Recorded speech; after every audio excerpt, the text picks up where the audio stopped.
Bonjour à chacun. Nous sommes presque à la fin de notre série sur le livre de l'Exode, un livre de l'Ancien Testament qui relate la fondation du peuple d'Israël. Un sommet, sans doute même de l'histoire de l'humanité, puisque Dieu se révèle. On n'a pas choisi, la date, c'est un peu Ange qui l'avait choisi et moi, je n'ai pas modifié la série. Mais on va découvrir ce matin le Dieu qui fait grâce. Et c'est vraiment ce qu'on souhaite pour Keren et qu'on souhaite pour chacun d'entre nous. Donc, je vous invite à lire avec moi Exode 32 et on fera une lecture du verset 32, du chapitre 32 à 34. On ne va pas tout lire, on fera une sélection. Et si vous avez les Bibles blanches, c'est à la page 65. Exode 32. Exode 32, les versets 1 à 20. Puis 30 à 35, Exode 33, les versets 12 à 18 et les chapitre 34, les versets 5 à 9. Je lirai quelques extraits. Le peuple voyait que Moïse tardait à descendre de la montagne. Alors, il se rassembla autour d'Aaron et lui dit « Allons, fais-nous des dieux qui marchent devant nous, car ce Moïse, l'homme qui nous a fait sortir d'Égypte, nous ignorons ce qu'il est devenu. » Aaron leur dit « Retirez les anneaux d'or qui pendent aux oreilles de vos femmes, de vos fils et de vos filles, et apportez-les-moi. » Chacun retira les anneaux d'or qui pendaient à ses oreilles, et ils les apportèrent à Aaron. Il les reçut de leurs mains, jeta l'or dans un moule et fit un veau en métal fondu. Ils dirent alors « Israël, voici tes dieux qui t'ont fait sortir d'Égypte. » Lorsque Aaron vit cela, il construisit un autel devant lui et s'écria « Demain, il y aura une fête en l'honneur de l'Éternel. » Le lendemain, ils se levèrent de bon matin et offrirent des holocaustes et des sacrifices de communion.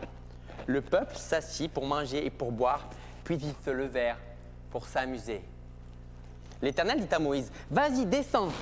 En effet, ton peuple, celui que tu as fait sortir d'Égypte, s'est corrompu. Ils se sont bien vite écartés de la voie que je leur avais prescrite. Ils se sont fait un veau en métal fondu, se sont prosternés devant lui, lui ont offert des sacrifices et ont dit « Israël, voici tes dieux qui t'ont fait sortir d'Égypte. » L'Éternel dit à Moïse « Je vois que ce peuple est un peuple réfractaire. Maintenant, laisse-moi faire. Ma colère va s'enflammer contre eux et je vais les faire disparaître, tandis que je ferai de toi une grande nation. » Moïse implora l'Éternel son Dieu et dit « Pourquoi, Éternel, ta colère s'enflammerait-elle contre ton peuple, celui que tu as fait sortir d'Égypte avec une grande puissance et avec force? Pourquoi les Égyptiens diraient-ils « C'est pour leur malheur qu'il les a fait sortir de notre pays, c'est pour les tuer dans les montagnes et les exterminer de la surface de la terre? Renonce à ton ardente colère et reviens sur ta décision de faire du mal à ton peuple. Souviens-toi d'Abraham, d'Isaac et d'Israël, tes serviteurs. Tu leur as dit en jurant par toi-même, je rendrai votre descendance aussi nombreuse que les étoiles du ciel. Je donnerai à vos descendants tout le pays dont j'ai parlé et ils le posséderont pour toujours. » L'Éternel renonça alors au mal qu'il avait déclaré vouloir faire à son peuple. Moïse repartit et descendit de la montagne, les deux tables du témoignage dans la main. Les tables étaient écrites des deux côtés, elles étaient écrites de chaque côté. Elles étaient l'œuvre de Dieu et l'écriture était celle de Dieu gravée sur les tables. Josué entendit le bruit que faisait le peuple en poussant des cris et il dit à Moïse « Il y a des cris de guerre dans le camp. » Moïse répondit « Ce n'est ni un cri de vainqueur ni un cri de vaincu. Ce que j'entends, ce sont des gens qui chantent. » En s'approchant du camp, il vit le veau et les danses. La colère de Moïse s'enflamma. Il jeta les tables qu'il tenait et les brisa au pied de la montagne. Il prit le veau qu'ils avaient fait et le brûla au feu. Il le réduisit en poudre, versa cette poudre à la surface de l'eau et fit boire aux Israélites. Verset 30, maintenant à 35. Le lendemain, Moïse dit au peuple, « Vous avez commis un grand péché. Je vais maintenant monter vers l'Éternel. Peut-être obtiendrai-je le pardon de votre péché. » Moïse retourna vers l'Éternel et dit « Ah, ce peuple a commis un grand péché, ils se sont fait des dieux en or. Pardonne maintenant leurs péchés, sinon efface-moi de ton livre que tu as écrit. » L'Éternel dit à Moïse « C'est celui qui a péché contre moi que j'effacerai de mon livre. Va donc, conduis le peuple à l'endroit que j'ai indiqué. Mon ange marchera devant toi, mais le jour où j'interviendrai, je les punirai de leurs péchés. » L'Éternel frappa le peuple parce qu'il avait fait le veau, celui qu'avait fabriqué Aaron. Chapitre 33, verset 12, acte 18. Moïse dit à l'Éternel, « Voici ce que tu me dis, fais monter ce peuple, et tu ne me fais pas connaître qui tu enverras avec moi.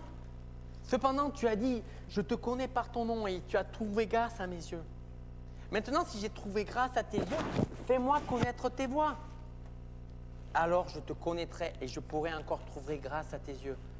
Regarde cette nation, elle est ton peuple. » L'Éternel répondit, « Je marcherai moi-même avec toi et je te donnerai du repos. » Moïse lui dit, « Si tu ne marches pas toi-même avec nous, ne nous fais pas partir d'ici. Comment sera-t-il donc certain que j'ai trouvé grâce à tes yeux ainsi que ton peuple? Ne serait-ce pas quand tu marcheras avec nous et quand nous serons différents, moi et ton peuple, de tous les peuples qui sont à la surface de la terre? » L'Éternel dit à Moïse, « Je ferai aussi ce que tu demandes là parce que tu as trouvé grâce à mes yeux et que je te connais par ton nom. » Moïse dit, « Fais-moi voir ta gloire. » Chapitre 34, versets 5 à 9, les dernières lectures de ce matin. L'Éternel descendit dans une nuée, se tint là près de lui et proclama le nom de l'Éternel. L'Éternel passa devant lui et s'écria, « L'Éternel, l'Éternel est un Dieu de grâce et de compassion, lent à la colère, riche en bonté et en vérité. Il garde son amour jusqu'à 1000 générations. Il pardonne la révolte et le péché, mais il ne traite pas le coupable en innocent. Et il punit la faute des pères sur les enfants et les petits-enfants jusqu'à la 3e génération et à la 4e génération. » Aussitôt, Moïse s'inclina jusqu'à terre et adora.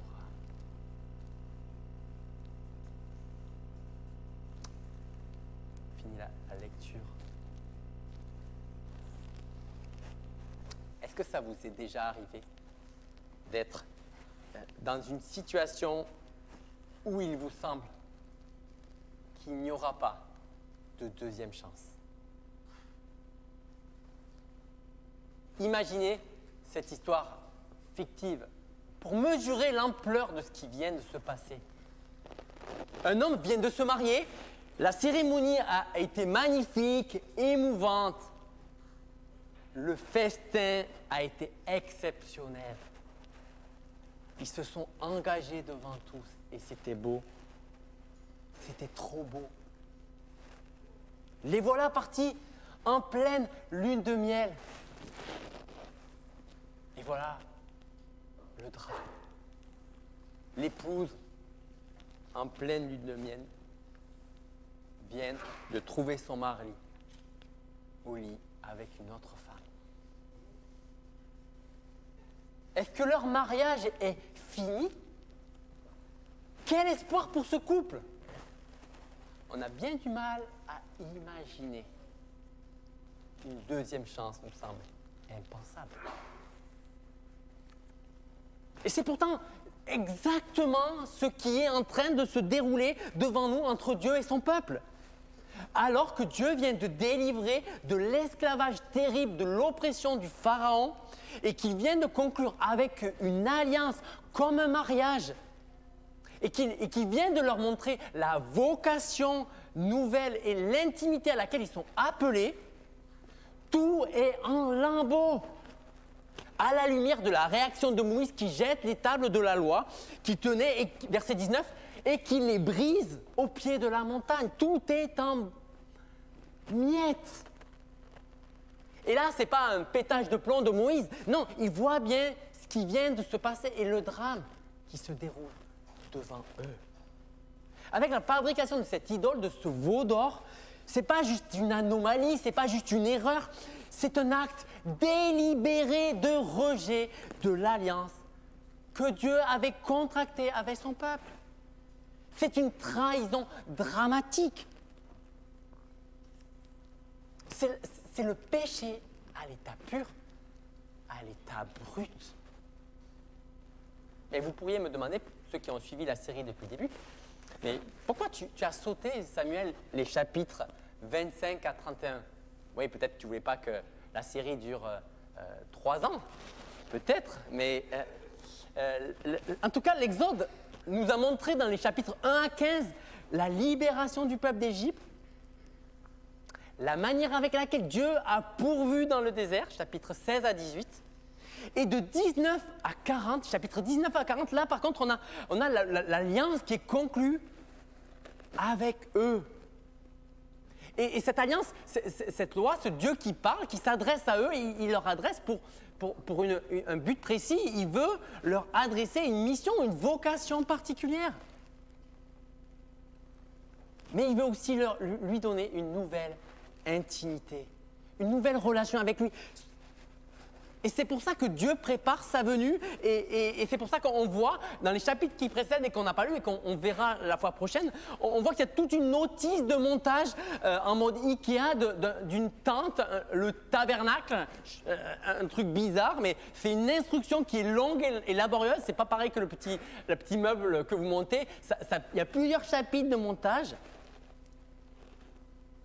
Et là, au milieu de cette séquence sur le fait que Dieu conclut une alliance avec son peuple, on voit nos chapitres, on voit une interruption dans cette notice sur cette tente, le lieu où Dieu veut faire sa demeure parmi son peuple. On a une interruption sur une recette de cuisine. On se dit, mais qu'est-ce que c'est? Qu'est-ce que ça fait là? Et sans doute, mes amis, parce que la présence de Dieu parmi son peuple nécessite de traiter le plus grand problème de l'être humain. Et le plus grand problème de l'être humain, il nous fait face dans ces chapitres. Mais vous pourriez me dire, mais quel est le problème? Quel est le problème? Puisque depuis le début de ce livre, on ne voit que des problèmes. Le problème du silence de Dieu face à l'oppression, c'était dans les premiers chapitres. Le problème de la justice de Dieu face à son jugement. Le problème de l'épreuve, on a vu, de l'adversité. Le problème même de s'approcher de son peuple, de s'approcher de Dieu, c'était compliqué. Le problème de connaître sa volonté. Et alors qu'on a vu que Dieu a déjà répondu à tous ces problèmes, il en demeure un, et sans doute encore plus grand que les autres, et qu'on a à peine effleuré jusqu'à maintenant. Ce plus grand problème. C'est ce qu'on vient de voir là. Mais à côté de ce plus grand problème, et c'est ça qui est merveilleux dans ce texte, c'est qu'il y a aussi le plus grand miracle. Il y a aussi la plus grande découverte de la source du plus grand miracle. Et on peut le relire au chapitre 34, verset 6. On découvre le Dieu qui fait grâce. Verset 6 du chapitre 34, je le relis. « L'Éternel est un Dieu de grâce et de compassion, lent à la colère, riche en bonté et en vérité, qui garde son amour jusqu'à 1000 générations. Il pardonne la faute, la révolte et le péché, mais il ne traite pas le coupable en innocent. Il punit la faute des pères sur les enfants et les petits-enfants jusqu'à la 3e et la 4e génération. » Voilà ce qu'on va découvrir ce matin.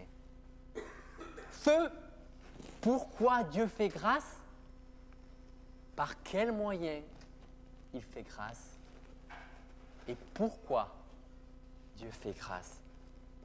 Alors c'est pourquoi Dieu fait grâce, c'est l'idolâtrie, c'est cette infidélité.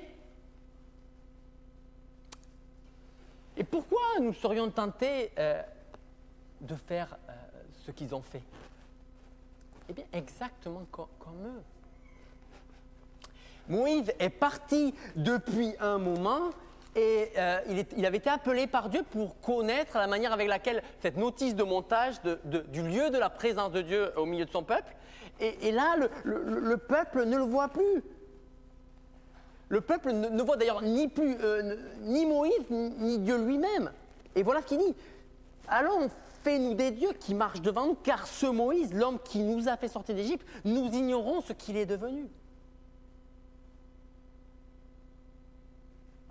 Comme le peuple ne voit plus Dieu, il commence à douter. Et c'est gentiment notre expérience. Parce que nous aussi, d'une certaine manière, on n'a pas vu Dieu. Personne ne l'a vu parmi nous. Alors, qu'est-ce que l'être humain essaie de faire quand il commence à douter de Dieu, douter de sa présence? Eh bien, il essaie par tous les moyens de rendre sensible, visible sa présence. Rendre visible la présence du Dieu invisible, celui qu'on ne voit pas. Et alors, la version chrétienne de cette idolâtrie, on se sert parfois chez certaines religions d'images avec lesquelles on espère vivre en communion. Ça, c'est la version orthodoxe ou catholique. Mais aussi, on peut être tenté de vouloir rendre tangible à travers la musique et le chant pour ressentir sa présence. Parce qu'on veut rendre tangible l'indicible, on veut rendre tangible l'invisible. Et qu'on croit qu'à force de chant et de répétition, Dieu va se rendre présent au milieu de nos louanges. C'est une autre manière d'essayer de rendre visible l'invisible. Car Dieu est absent. Et le peuple commence à douter. C'est pour ça qu'il fait cette idole. Mais il ne faut pas croire, mes amis, que l'idolâtrie est le problème seulement des chrétiens, des croyants. C'est le problème aussi de ceux qui ne croient pas. Comme l'a écrit un écrivain célèbre, notre cœur est fait pour adorer. Nous avons tous, mes amis, un Dieu fonctionnel. Un Dieu que nous servons et que nous adorons. Et pour les démasquer, il suffit de se poser quelques questions. Qu'aimez-vous? Qu'est-ce qui vous fait carburer dans la vie? Qu'est-ce qui vous fait avancer? Lorsque vous serez sur votre lit de mort, quel aspect de votre vie l'aura résumé? Et la question qui permet encore de cibler encore plus le Dieu fonctionnel que nous adorons. Qu'est-ce qui, lorsque vous l'aurez perdu, vous enlèvera la joie et le bonheur?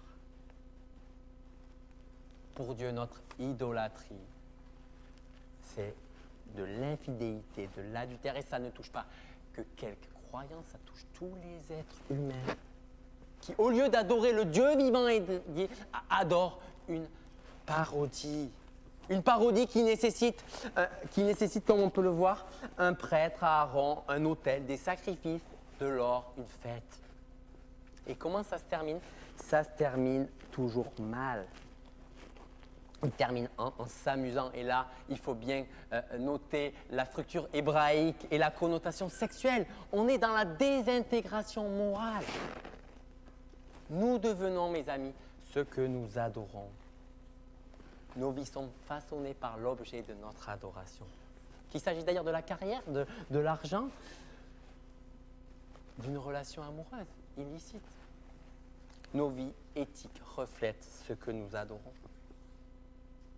Et au passage, même si Aaron n'est pas l'initiateur, il capitule lamentablement devant la pression. Il est complice par sa lâcheté et déshonore sa tâche de responsable. Mais faisons un petit arrêt sur image pour mesurer l'étendue de la ruine et des décombres.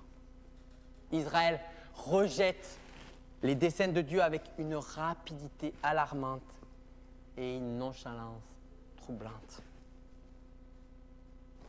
Dieu désire punir et même anéantir ce peuple. Le jugement de cette révolte, de cette trahison devrait nous faire réfléchir sur ce que Dieu pense de l'idolâtrie et le péché est...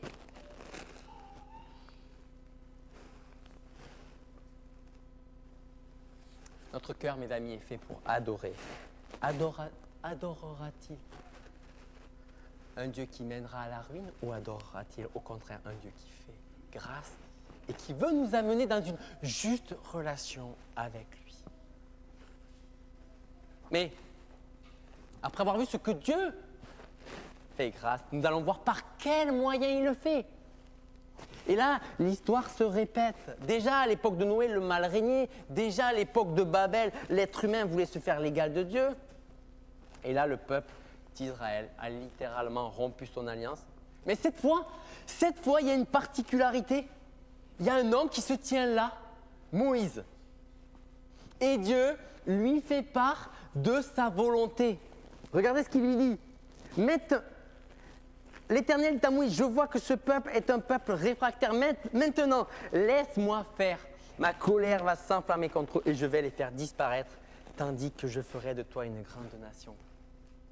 Et là, on voit la manière avec laquelle Moïse intervient auprès de Dieu face à cette annonce. Versets 11 et suivants. C'est énorme. Moïse implore Dieu et dit « Pourquoi, Éternel, ta colère s'enflammerait-elle contre ton peuple, celui que tu as fait sortir d'Égypte avec une grande puissance et avec force? Pourquoi les Égyptiens dirait-il, c'est pour leur malheur qu'il les a fait sortir de notre pays et c'est pour les tuer dans les montagnes et les exterminer de la surface de la terre. Renonce à ton ardente colère et reviens sur ta décision de faire du mal à ton peuple. Souviens-toi d'Abraham, d'Isaac, d'Israël, tes serviteurs. Tu leur as dit en jurant par toi-même, je rendrai votre descendance nombreuse, aussi nombreuse que les étoiles du ciel. » C'est fou. Moïse implore pour le peuple. Il implore la miséricorde de Dieu pour son peuple. Il ne veut pas que le peuple soit laissé aux conséquences de sa désobéissance. Et là, voyez la prière de Moïse sur quoi elle est fondée, sur 3 points. Il fait appel au plan passé de Dieu. Ce que Dieu a fait.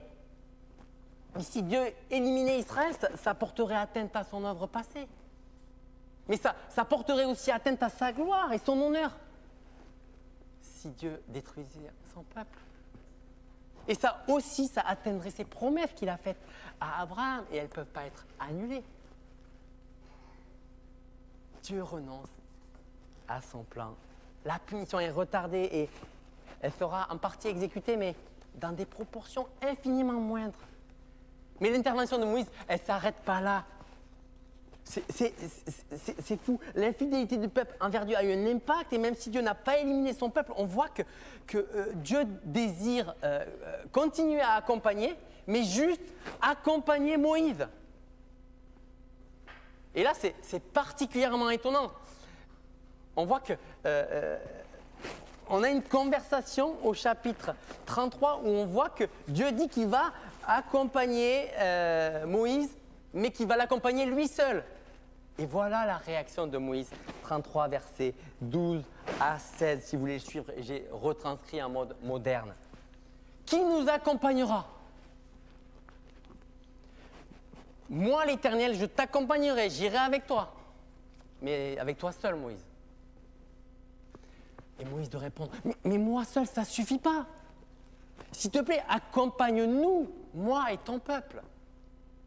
C'est ta présence au milieu de nous qui va faire toute la différence.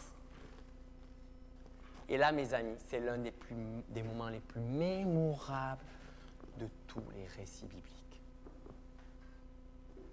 Malgré ses défauts, ce Moïse, il fait il est en ce qu'il faisait l'un des plus grands hommes de l'histoire. Il refuse la présence de Dieu pour lui seul. C'est un gars qui préfère renoncer à sa propre gloire pour une bande de losers. Moïse est l'opposé du gars tellement centré sur sa relation à Dieu qu'il en oublie les autres, qu'il en oublie son église, qu'il en oublie son peuple. Moïse aurait pu avoir sa renommée grandir, se trouver au fondement du peuple, avoir une place. Mais il a préféré la gloire de Dieu, son honneur, et à ses petits désirs personnels. Il était même prêt à endosser la peine du peuple et à être effacé du livre. Pour Moïse, l'essentiel, c'était que son peuple, le peuple de Dieu, puisse bénéficier de la présence même de Dieu. Dieu était en train d'offrir à Moïse toutes les bénédictions de la terre promise. Il lui a dit, je vais vous conduire, mais je ne serai pas avec vous. Je vais vous conduire dans le pays promis, mais je ne serai pas avec vous. Mais Moïse refuse. À quoi bon posséder la terre promise si Dieu n'y est pas? Comprenons bien ce qui est en train de, ce que ça signifie. C'est un peu comme imaginer un homme ou une femme qui a épousé un homme ou une femme et juste pour sa maison, pour sa voiture et son argent. Et écoutez-le ou là en train de dire « Ah, je préfère quand il est parti en voyage d'affaires ». Ne traitez pas Dieu de cette façon. Ne le recherchez pas non plus juste parce qu'on vous demande de le faire. Recherchez Dieu de tout votre cœur parce que le connaître est la bénédiction en soi. Soyez impatients de le retrouver pour l'éternité, car vous serez avec Dieu. C'est ça la bénédiction. L'Évangile, mes amis, promet quelque chose de plus précieux que le ciel. Elle nous promet Dieu lui-même. Sans sa présence, rien n'a de valeur. Bref, pourquoi êtes-vous chrétien? Pour être pardonné, pour avoir une espérance, pour être béni, pour avoir une communauté. Tout ça, c'est des bonnes choses, bien sûr, mais est-ce que... et c'est vrai que Dieu nous bénit par son évangile, mais imitez Moïse, recherchez Dieu pour l'amour de Dieu lui-même. Si vous n'aimez que ces bénédictions, votre foi risque de faiblir quand elles passeront. C'est énorme. C'est énorme. Dieu entend la prière de Moïse. Elle modifie le cours de l'histoire. Cette prière a un impact réel. Elle a modifié l'avenir d'Israël. Nous touchons sans doute là à un mystère, celui de la souveraineté de Dieu. Ce n'est pas que Dieu change d'avis, mais c'est que Dieu est souverain, à la fois de manière globale et aussi sur les moyens. Il est le Dieu souverain, mais il est aussi le Dieu des moyens. Et il choisit de manière mystérieuse d'utiliser nos prières pour que le monde change. Là, on n'est pas en train de manipuler Dieu. On réussit à lui faire faire ce que l'on veut, non. Notre prière n'amoindrit jamais la gloire de Dieu. C'est quand la dernière fois que vous avez prié comme ça? C'est quand la dernière fois que nous avons prié comme ça pour notre Église, pour nos frères et sœurs? Nous avons vu ce à quoi Dieu a fait grâce. Nous avons vu par quels moyens il l'a fait, à travers d'un médiateur, Moïse. Et plus courtement, nous verrons pourquoi il le fait. Et il le fait car il est ce qu'il est. C'est sans doute d'ailleurs la réalité la plus mystérieuse et étonnante. Le plus grand mystère qui soit. Et on voit que ce mystère, il est révélé quand Moïse veut une preuve que Dieu va l'accompagner et lui demande au verset 18, « Permets-moi de voir ta gloire. » Et là, Moïse veut un contact visuel. Pourtant, Dieu lui annonce autre chose. Il va lui montrer toute sa bonté, mais il ne le verra pas directement. Il verra que l'arrière-train devra se mettre dans une fente d'un rocher. Mais surtout, ce que Dieu va faire, c'est au verset 19, on le voit, de proclamer son nom. Au lieu de décrire son apparence, Dieu veut décrire son caractère. Ce que Dieu veut montrer à Moïse, c'est ça. Je fais grâce à qui je veux faire grâce et j'ai compassion de qui je veux avoir compassion. On l'a lu la déclaration tout à l'heure. Dieu est un Dieu de grâce. Lent à la colère et riche en bonté. Le peuple d'Israël ne fera que répéter tout ça dans son histoire. Mais elle pose la question, et c'est même la question de toute la Bible, comment un Dieu saint peut-il vivre parmi un peuple pécheur, rebelle et infidèle? Il le peut parce qu'il est compatissant et qu'il fait grâce. Parce qu'il est riche en amour et en fidélité. Parce qu'il pardonne le crime, la faute et le péché. Parce que son nom est porteur d'espérance. Parce que son nom est plein de compassion. À quoi ressemble donc Dieu? À la fois, il est ce Dieu qui brûle de colère, mais c'est aussi ce Dieu qui est lent à la colère. Il est à la fois un Dieu qui ne ferme pas les yeux sur le péché, mais aussi un Dieu qui pardonne le péché. Et là, on est au milieu d'un dilemme. Dieu pardonne le péché et le punit. Nous ne pouvons pas vivre sans Dieu, mais nous ne pouvons pas vivre avec lui. Alors qu'il n'y a objectivement plus aucun espoir pour ce peuple, Dieu décide, parce qu'il est ce qu'il est, il décide de pardonner. Il décide d'aimer. Et il décide de renoncer au jugement de son peuple. Alors que le mal est trop grave et que la relation est trop brisée, Dieu décide d'envisager quand même une suite, alors que cela paraît impensable. Voilà le Dieu de l'Ancien Testament, mes amis. Il est le Dieu de grâce, qui accorde sa grâce, alors que nous ne le méritions pas. Alors que Jean, et je terminerai par ça, alors que Jean, dans son évangile, nous parle de la parole qui s'est faite chair, qui a pris forme humaine. Il nous parle de Jésus qui est venu en tant qu'homme. Jean ose le dire, la parole de Dieu lui-même a fait sa demeure. Littéralement, elle a établi sa tente parmi nous. Et vous savez qu'est-ce qu'elle a représenté? Elle était pleine de grâce, nous dit Jean, et de vérité. C'est le dernier mot, mes amis, de l'histoire. Le Dieu qui fait grâce, le Dieu qui a compassion de son peuple, est venu littéralement en personne. Nous ne pouvions pas vivre. Nous ne pouvons pas vivre sans Dieu. Mais grâce à Jésus, nous ne sommes plus obligés de connaître la vie sans Dieu. C'est mon espoir pour Keren. C'est mon espoir pour vous. Prions.